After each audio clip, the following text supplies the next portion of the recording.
우리 삶을 움직이는 뉴스, 중심 잡힌 시선으로 전하겠습니다. 황보선의 출발 새아침. 황보선의 출발 새아침 4부 시작합니다. 헌정사상 초유의 법관 탄핵안 가결. 자, 이게 대법원장의 거짓말 논란과 거취 문제로까지 번지고 있습니다. 사상 초유의 판사 간 공방의 주요 쟁점을 법리적으로 풀어보고, 자, 어제 있었던 검찰 검사장급 인사도 좀 간략히 짚어보도록 하겠습니다. 구자룡 변호사 안녕하십니까? 예, 안녕하세요. 구자룡 변호사입니다. 예, 자, 김명수 대법원장과 임성근 부장판사 간의 이게 다툼 아닙니까? 이거 어떤 내용입니까? 좀 정리해 볼까요? 예, 임 부장판사가 심장암 수술 등으로 건강이 악화되어 지난해 4월 사표를 제출하고 김 대법원장과 면담을 진행한 것이 이 사건의 시작입니다. 예.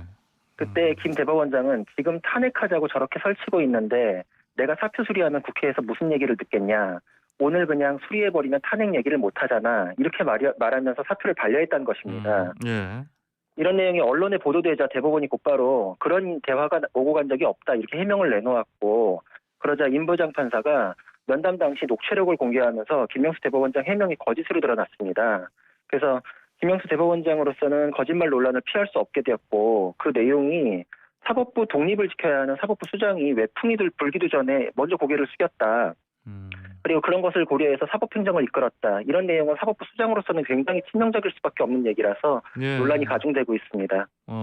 자, 뭐 그래서 이제 녹취록 공개되니까 곧바로 또 그 대법원장이 사과는 했지 않습니까? 예, 맞습니다. 대법원 차원에서 입장을 냈고요. 대법원은 약 9개월 전에 불분명한 기억에 의존했던 것이라 다르게 답변한 것에 대해서 송구하다는 뜻을 밝힌다. 이렇게 입장을 밝혔고, 김 대법원장도 퇴근길에 기자들에게 기억이 희미했고 두 사람 사이에 적지 않은 대화를 나눠서 제대로 기억을 못했다. 이렇게 해명을 했습니다. 예, 그렇군요. 자, 직권남용 그 논란까지 지금 나옵니다. 이제 법적으로 따져보면은 당시 그 사표 수리가 가능하긴 했습니까? 예, 가능했습니다. 당시 법원 내부 징계 절차가 견책으로 마무리가 된 상황이어가지고 징계 절차 중에 사표 수리 못한다. 이 제한도 이제 적용이 안 되는 상황이었고, 예. 그리고 형사 판결도 그때 1심에서 무죄가 선고된 상황이었습니다. 예. 그러면 이제 사직서를 법적으로 수리를 못할 그런 이제 제재 규정이나 이런 건 없었고요. 예. 그래서 두 사람 사이에 오고 간 대화도 법적으로 이게 된다 안 된다에 대한 얘기가 그래서 없었던 거 아니냐. 그래서 탄핵 얘기를 했던 거 아니냐. 이런 얘기들도 이제 나옵니다. 그래서 예. 이 사직 문제가 탄핵 절차 소의 이익과 관련해서 중요한 쟁점이라서 이제 같이 논란이 되고 있는 건데, 대법원장이 탄핵을 언급하면서 사표를 수리하지 않았다면 사법부 내부의 문제가 아니라 결국은 예. 국회의 정치적인 문제를 사법부 내부로 끌고 와서 사법행정에 반영시킨 거 아니냐. 그러면은 외풍이 불어도 차단을 해줘야 되는데 뭐 외풍을 지금 안에서 고려해가지고 스스로 이렇게 했다. 이런 건 굉장히 좀 간단치가 않은 문제입니다. 예. 그래서 법적으로는 수리하지 못할 이유가 없었는데 결국은 규정에 근거하지 않고 반려했다. 이게 그리고 고려한 사유가 탄핵이다. 그렇다면 이게 직권을 남용해가지고 수리하지 않은 것이 아니냐. 예. 그래서 이제 고발까지 이어진 것입니다. 자, 이 고발 얘기하셨는데 뭐 이 김명수 대법원장에 대한 그 고발 어떤 내용입니까? 김명수 대법원장 해명이 거짓으로 예. 밝혀지면서 시민단체 고발이 이제 계속되고 있는데요. 예. 임성근 부장판사가 진실을 말한 건데 결과적으로 그럼 김 대법원장 해명 때문에 임 부장판사가 거짓말한 것처럼 몰렸었으니까 이게 허위사실 유포에 의한 명예훼손이고, 탄핵을 이유로 사표를 수리하지 않은 것은 사표 수리권자로서 직권을 남용한 것이다. 그래서 명예훼손, 직권남용 이런 이제 취지로 대검의 고발장이 접수가 됐고요. 예. 그리고 정당한 이유 없이 사표 반려한 것은 인권 침해다. 이런 이유로 이제 인권위에 진정서도 접수된 걸로 지금 보도가 되고 있습니다. 자, 이게 지금 보니까 판사들도 지금 뭐 김명수 대법원장 사퇴를 뭐 요구한다. 뭐 그런 얘기가 들려 보니까 그 특히 임성근 부장판사 그 사법연수원 동기들도 성명을 냈죠. 예, 맞습니다. 전반적으로 법조계는 다들 좀 충격을 굉장히 많이 받은 상태고요. 예. 처음에 이런 보도가 나왔을 때는 대법원장이 설마 그럴 리가 있겠냐 이런 반응이 많았고, 그래서 대법원이 즉각적으로 해명했을 때 이제 뭐 여기서 이제 끝날 문제겠거니 이랬는데 예. 녹취록 공개돼서 결과적으로 이제 대법원장이 거짓말을 한 걸로 이제 이렇게 지금 정리되고 있기 때문에 굉장히 큰 충격을 받아서 임성근 부장판사의 사법연수원 17기 동기들은 예. 김명수 대법원장부터 탄핵해라 이렇게 성명서를 발표했고요. 예, 예. 그리고 법원 내부에서도 참담하다는 반응이 지금 줄을 잇고 있습니다. 판사들도 그 익명 게시판이 있는데 예, 예. 판사가 극단적인 상황에서 면담 청해가지고 사표 내면서 한 얘기인데 이게 기억을 못할 리가 있냐. 증거 들이대야지 실토하냐. 대법원장이 전 국민 상대로 거짓말하다 걸렸는데 그러면은 우린 뭐가 되냐. 재판 어떻게 하냐. 무너진 신뢰 회복하려면 100년은 걸릴 것 같다. 이런 이제 좀 격앙된 반응들이 줄을 이었습니다. 예, 예. 그러니까요. 자, 근데 일각에서는 또 아니 그 판사끼리 둘이 앉아가지고 얘기하는 것까지 그거를 녹취까지 하느냐. 그러니까 대법원장이 사실은 뭐 녹음하는 상황 사실은 그때 뭐 인지하지 못했을 것이고요. 그렇죠? 네. 그래서 이제 맞습니다. 이 행위 자체도 잘못이다. 뭐 또 이런 얘기도 있고. 그 어떻습니까? 녹취 자체의 어떤 법적인 뭐 가치랄까요? 평가랄까요? 어떻게 할 수 있겠습니까? 이게 불법은 아니죠, 이게 근데? 예, 맞습니다. 그래서 예. 법적으로 일단 쭉 한번 따져보면은 예. 형사적으로는 통신비밀보호법이 공개되지 않은 타인 간의 대화를 녹음 또는 청취하지 못한다 이렇게 규정하고 있기 때문에 예. 법안 자체가 타인 간의 대화를 대상으로 하고 있지 대화 당사자 사이의 녹음은 금지하지 않습니다. 예. 그래서 형사적으로 불법이 아니고요. 그리고 또 이 사안 들으면 이제 좀 궁금하신 분도 있을 텐데 뭐 남의 얼굴 함부로 찍으면 위법하던데 이게 목소리는 아닌가 이런 의문이 있으실 수 있는데 방금 이제 말씀드린 거는 민사적인 영역의 문제입니다.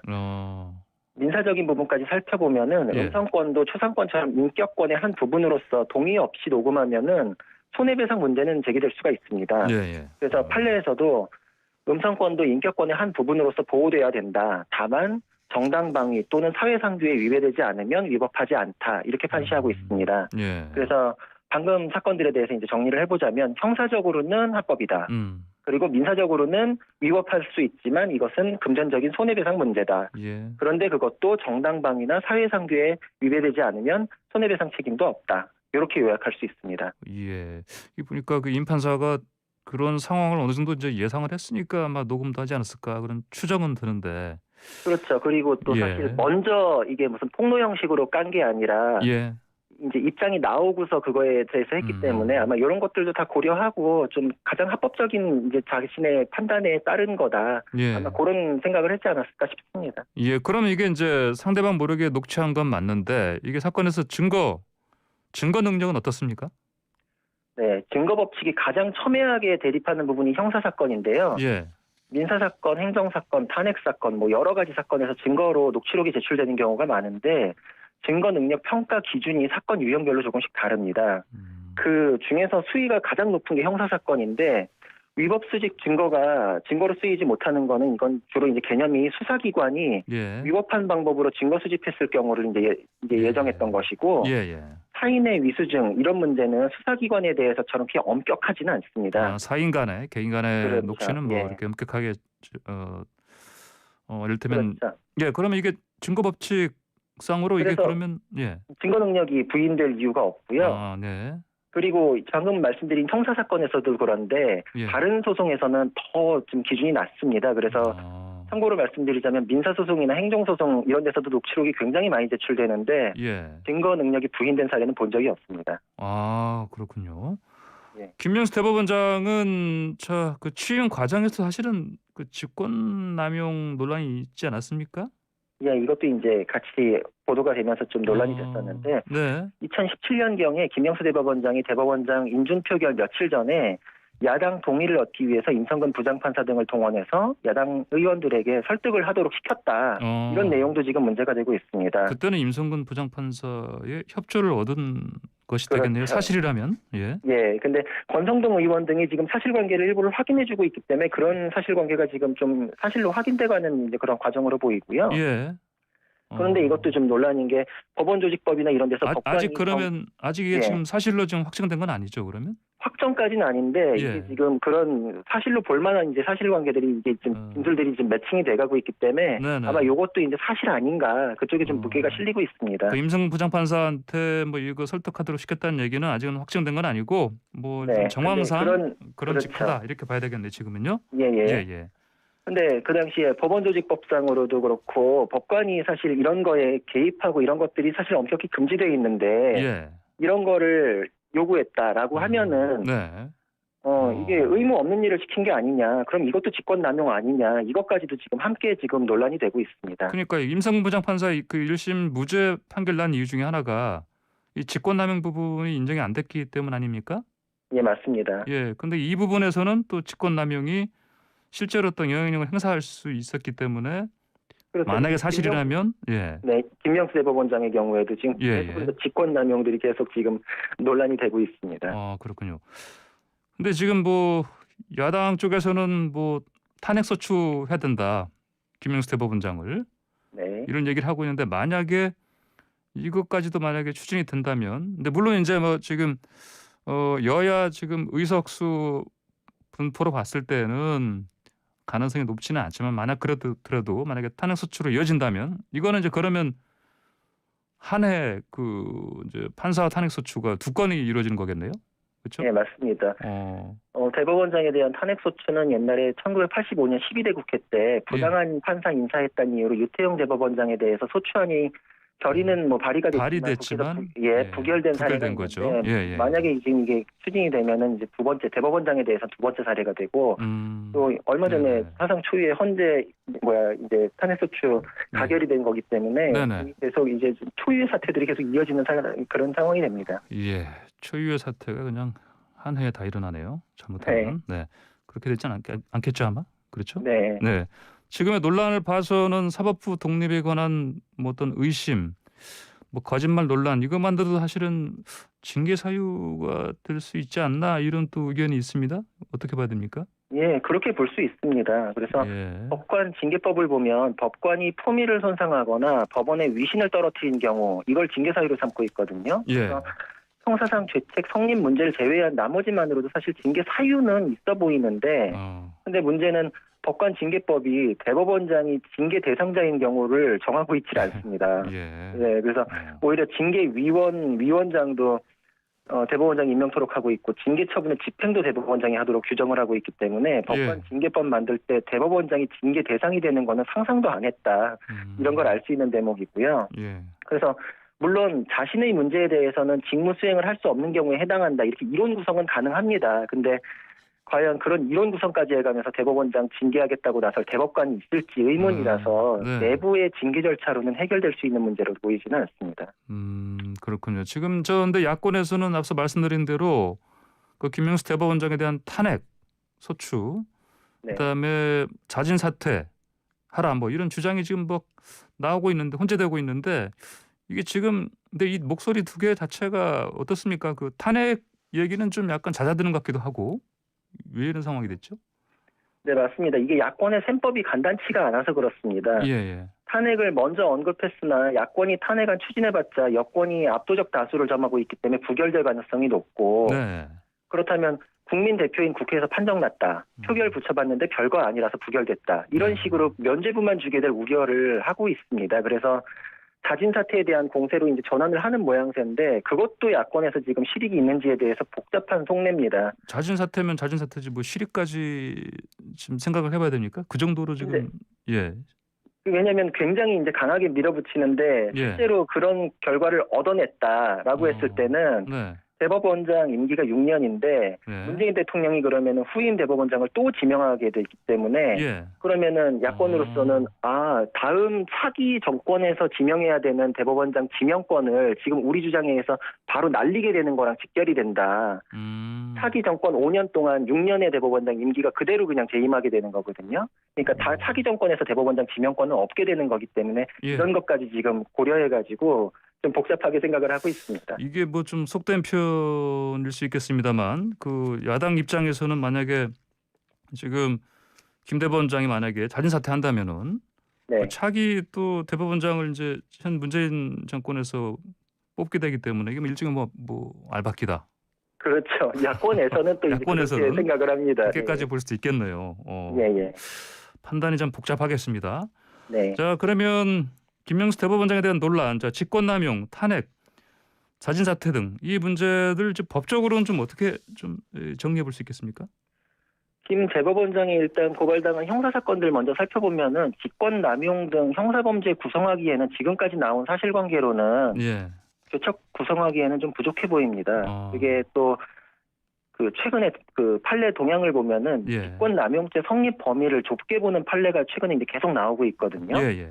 그래서 박근혜 대통령 그때 그 국정농단 사건 문제됐을 때 그때보다 대법원 판례가 굉장히 좁아졌습니다. 아. 이런 것들까지 고려를 했을 때는 직권남용죄 성립된다 보기에는 좀 부족해 보이고 예. 그리고 탄핵은 방금 앵커님도 말씀하셨다시피 이게 지금 국회 지형상으로도 가능성이 거의 없고 예. 그리고 사실 중대한 헌법 위반 뭐 이제 헌재에서 심리하는 기준 놓고서 이제 가정을 해봤을 때도 예. 그 정도까지 대법원장 자리 그 중대한 자리를 파면시킬 정도의 압도적인 그런 이익을 인정하기가 조금 그것도 좀 무리는 있어 보입니다. 남게 되는 거는 그래서 자진 사퇴 문제인데 예. 이건 이제 그러면 벌써 이제 법적인 내용보다는 법적인 걸 근거로 한 이제 그 정치적인 내용이 되거든요. 네. 미국에서는 닉슨이 워터게이트 사건 자체가 아니라 그걸로 연결된 거짓말 때문에 문제돼서 사임한 전례가 있긴 하지만 네네. 또 이것까지 고려할지 말지 역시도 이제 김명수 대법원장 개인에게 주어진 선택의 문제입니다. 예, 그러니까 이것도 탄핵해야 한다는 이런 주장 자체를 또 그 임부장 판사한테도 또 사실은 만약에 들이댄다면 네, 스스로 어떤 논리적으로도 모순에 또 처할 수도 있고요. 그렇죠? 그렇습니다. 예. 자, 그럼 이번에 어제 있었던 검찰 인사 좀 짚어볼까요? 총평 어떻게 할 수 있을까요? 네, 가장 주목을 받았던 이성윤 서울중앙지검장이 유임됐고 예. 심재철 검찰국장이 서울남부지검장으로 이정수 서울남부지검장이 검찰국장으로 서로 자리를 맞바꾸는 스위치 인사가 됐습니다. 예. 그리고 공석이던 대검 기획조정부장의 조종태 춘천지검장이 춘천지검장은 김지용 서울고검 차장이 전보 인사됐습니다. 예. 이게 결국은 자리를 옮긴 게 4명에 불과하지만 유임된 인사들까지 살펴보면 인사이동 취지를 엿볼 수가 있습니다. 예. 서울중앙지검은 정권과 관련한 핵심 사건이 모여있고 또 서울남부지검은 여의도를 관할하기 때문에 국회 사건하고 예. 라인펀드 등 사기 사건이 이제 집중된 곳입니다. 예, 또 예. 검찰국장은 검찰을 관할하는 법무부의 보직에 꽂힙니다. 여기에 한동훈 검사장이 수사부서로 복귀할지 여부도 관심을 모았지만 복귀되지 않은 것까지 함께 살펴보면 네네. 결국은 기존 체제가 그대로 유지된 것이다. 윤 총장 의견은 반영되지 않았다. 네. 소위 추미애 전 법무부 장관 라인 인사들이 모두 살아남았다. 앞으로도 지금까지와 유사한 기조가 계속될 것이다. 아마 이렇게 정리할 수 있을 것 같습니다. 예, 그 야당 쪽에서는 뭐 이거 사실은 이 인사 두고 또 할 말이 많겠습니다. 알겠습니다. 오늘 말씀 네. 여기까지 듣겠습니다. 감사합니다. 예, 네, 감사합니다. 지금까지 구자룡 변호사였습니다.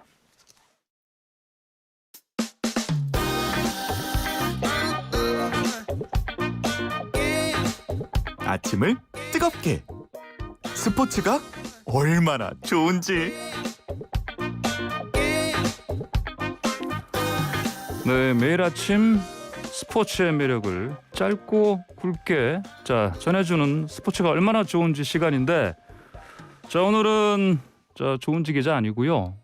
다른 기자랑 전화 연결해야 되겠습니다. 안녕하십니까? 네, 안녕하세요. 출장 떠난 조은지 기자 대신해서 오늘 하루 스포츠부의 또 다른 조 기자가 나왔습니다. 조성호 기자입니다. 오케이. 또 다른 조 기자. 네, 조성호 기자. 안녕하십니까? 네, 안녕하세요. 오늘 준비한 소식 뭡니까? 네, 토트넘 손흥민 선수 소식부터 전해드려야겠습니다. 드디어 골을 넣었습니다.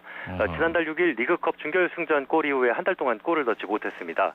여기에 단짝이죠. 최전방 공격수 해리 케인이 부상으로 빠지면서 만나는 팀마다 손흥민 선수에게 수비가 집중되면서 몸고생, 마음고생 말할 것 없이 심했는데요. 예. 어젯밤 웨스트 브로미치와 프리미어리그 23라운드 경기에서 후반 13분 팀이 2대0으로 앞서가는 추가골을 넣었습니다. 리그 13호 골, 이번 시즌 17번째 골입니다. 예. 루카스 모우라의 패스를 오른발 논스톱 슈팅으로 멋지게 마무리했습니다. 그렇군요. 그 지금 방금 말씀하신 단짝, 네. 그 해리 케인이 그럼 이번 경기는 나온 거죠? 네, 8년여 만에 리그 3연패 수렁에 빠진 토트넘이 예. 발목을 다쳐 2경기 못 나온 케인을 선발 출전시키는 강수를 넣었습니다. 네, 결론적으로는 신의 한 수였는데요. 14일 맨시티전, 빨라야 11일 FA컵 16강전에나 복귀할 거로 예상됐는데 예. 그만큼 승리가 절실했습니다. 케인과 손흥민의 콤비 플레이가 살아나면서 공격도 활로를 찾았고 케인도 후반 4분 마수거리 득점을 올리면서 건강을 스스로 증명했습니다. 예. 손캐디오가 나란히 득점 공동 2위에 올랐고 팀도 이기면서 승점 3을 챙겼습니다. 여전히 리그 8위에 머물러 있지만 반전 계기는 마련했습니다. 네, 단짝 복귀에 신나게 뛴 손흥민 선수 프리미어리그 사무국이 실시한 팬투표에서 80% 넘는 지지를 받아 경기 최우수 선수 됐습니다. 이제 케인 선수가 깜짝 복귀한 거, 그래서 이 승리한 거 보니까 단짝은 확실해 보이네요, 보니까. 그렇죠? 네네. 네. 그 손흥민 선수 말고도 주말 사이에 이제 골 소식이 참 주말에 많았죠? 네, 그렇습니다. 해외에서? 예. 네, 축구에서 제일 좋은 게 골 소식이죠. 예. 어제 독일 분데스리가 프라이부르크에서 뛰는 정우영 선수가 시즌 3번째 골 넣었습니다. 앵커님 혹시 무회전 슛이라고 들어보셨나요? 호날두 슛이죠 원래? 유명한. 네, 그렇습니다. 호날두 네. 선수의 전매 네. 특허인데요. 네네. 네네. 예. 강호 도르트문트와 경기에서 정우영 선수가 이 무회전 중거리 슛으로 후반 4분 선제골 넣었습니다. 올 시즌 주전으로 잘 나오지 못했는데 최근 예. 3경기 연속 나와서 2골 넣었습니다. 존재감을 확실히 알리고 있는데요. 예. 정우영의 프라이부르크가 이겼고 무려 11년 만에 도르트문트한테 거둔 승리라고 합니다. 그리고 독일에서 뛰는 올해 31살인 지동원 선수라고 있습니다. 그런데 이 선수가 무려 23개월 만에 골 넣었어요. 아 그래? 지금 23개월 만에요? 네, 1년 11개월 만이죠. 예. 예, 지금은 카타르에 뛰고 있는 거의 네네. 23개월이면 1년 11개월 만이 아니라 2년 만이라고 해야 되겠는데 이거 거의? 네, 그렇죠? 그렇습니다. 2년 더 예. 가깝죠. 예. 지금 카타르에서 뛰는 구자철 선수는 다들 아실 텐데요. 그럼요. 이 선수랑 한때 같이 분데스리가 팀에 뛰면서 지구 라인으로 불렸던 선수입니다. 네네. 이 선수가 일부 팀에서 뛰다가 출전 기회가 워낙 적어서 2부 리그 브라운 슈바이크란 팀으로 임대 이적을 했습니다. 예. 출전 첫 경기에서 도움 기록하더니 두 번째 경기에선 득점을 올렸습니다. 멋진 부활 기대해 봅니다. 아 진짜 지동원 선수 잘못하면 좀 잊힐 뻔했는데 그래도 23개월 만에 골을 넣어서 네. 다행입니다. 원래 이 지동원 선수도 이제 프리미어리그에서 뛰었지 않습니까 이전에? 그렇죠? 네, 분데스리가에서는 구자철 선수랑 같이 뛴 걸로 유명하고요. 그렇죠. 예, 지구 라인. 자, 또 어떤 소식도 준비되어 있습니까? 네, 골프 소식 가져왔습니다. 골프 조금 소식. 전 나온 아주 따끈한 결과인데요. 아 그래요? 네, 최경주나 임성재, 김시우 이런 선수 이름들은 익숙하실 텐데 예. 이경훈 선수는 처음 들어보시는 분들 많을 겁니다. 이경훈 선수요? 네, 아직 미국 무대 우승 경험이 없는 선수입니다. 네. 최고 성적은 지금까지는 2년 전에 취리 클래식 공동 3위였습니다. 이번 시즌에는 톱10에 오른 적도 없고요. 19위가 최고 성적이었습니다. 그래요? 네, 지난 5일부터 열린 피닉스 오픈 대회에서 셋째 날까지 매일 5타씩 줄이면서 15언더파, 선두의 세타 지진 공동 3위로 마지막 날 경기 나섰습니다. 아 그래요? 자 마지막 날 경기 공동 3위. 그러면 우승 할 수 있는 겁니까? 이미 경기는 마쳤고요. 아, 그래요? 우승을 했다면 좀 더 일찍 소개해드렸을 텐데 그러겠죠? 네, 안타깝게도 공동 2위로 경기 마쳤습니다. 공동 2위로요? 네, 그것도 우승을 대단한 거 한타 아니에요? 차이로 놓쳤습니다. 그래요. 네, 마지막 라운드 3타 줄였는데 이글을 포함해 하루에만 6타 줄인 미국의 브룩스 캡카에게 우승을 내줬습니다. 아하. 네, 그래도 마지막 날 치열한 선두 경쟁에서 압박을 이겨내고 순위를 끌어올렸고 예. 공동 2위는 미국 무대에서 이경훈 선수 개인 최고 성적입니다. 예. 앞으로가 더 기대됩니다. 예, 그렇 참 반가운 소식이었습니다. 자, 그 조 기자. 네네. 네, 그 조은지 기자가 그러면 내일은 돌아옵니까? 네, 내일은 돌아올 걸로 알고 있습니다. 아, 그래요? 알겠습니다. 자, 오늘 반가웠습니다. 오늘 말씀 잘 들었습니다. 감사합니다. 네, 감사합니다. 네, 지금까지 YTN 스포츠부 조성호 기자였습니다.